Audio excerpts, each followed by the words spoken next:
Hello friends, હું આવી પહોંચ્યો છું મેરીલેન્ડ અને મેરીલેન્ડનું આ એક વેસ્ટરૂમ એરિયા છે, તેનું નામ છે મેરીલેન્ડ હાઉસ.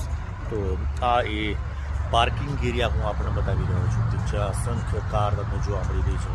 તો જ્યારે પણ તમે હાઈવે પર નીકળો ત્યારે તમે આ પ્રકારના રેસ્ટરૂમ તમને અચૂક જોવા મળે છે. આ છે મેરીલેન્ડ હાઉસ.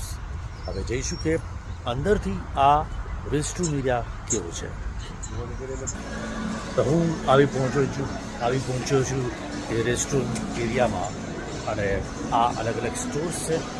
અમેરિકાનું સૌથી famous donuts, America run on Dunkin, જે સૂત્ર છે અમેરિકા રન ઓન ડંકી નામનો સૂત્ર જોવા મળશે અને અનેક લોકોની લાઈન છે. પ્યુરિટો, જે ફિલિપ્સ, વેન્ડીઝ, મેથન્સ, પિઝા, જેરી. તો હું અને મારા ભાઈ પૂર્વી અહીંયા આગળ આવી પહોંચ્યા છે આ એ રેસ્ટરૂમ એરિયામાં. ચાલો, તો હાઈવે પરના જે રેસ્ટરૂમ છે તેની ખાસિયત કેવી લાગી રહી છે? સારી વ્યવસ્થા છે કે તમારે હાઈવેથી બહાર બી ના જવું પડે અને ઇન બિટવીન તમને હાઈવે પર આવી રીતે રેસ્ટરૂમ્સ મળી રહે અને વેલ ઓર્ગેનાઇઝડ છે and neat and clean. Neat and clean.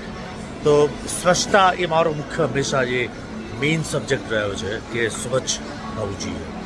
સુંદર વાતાવરણ, સ્વચ્છ વાતાવરણ અને તમામ જગ્યા પર ચોખ્ખાઈ જબરજસ્ત તમને જોવા મળતી હોય. આ પ્રકારના આર્ટિફિશિયલ ટ્રી પણ હોય રેસ્ટરૂમ એરિયામાં અને જ્યાં નજર કરો ત્યાં તમને હાઇજેનિક તમને ફૂડ જોવા મળે, જેથી કરીને તમારી જે જર્ની જે છે ટ્રાવેલ જર્ની એ સેફ રહે અને તમે શાંતિથી તમારા ડેસ્ટિનેશન પર પહોંચી શકો.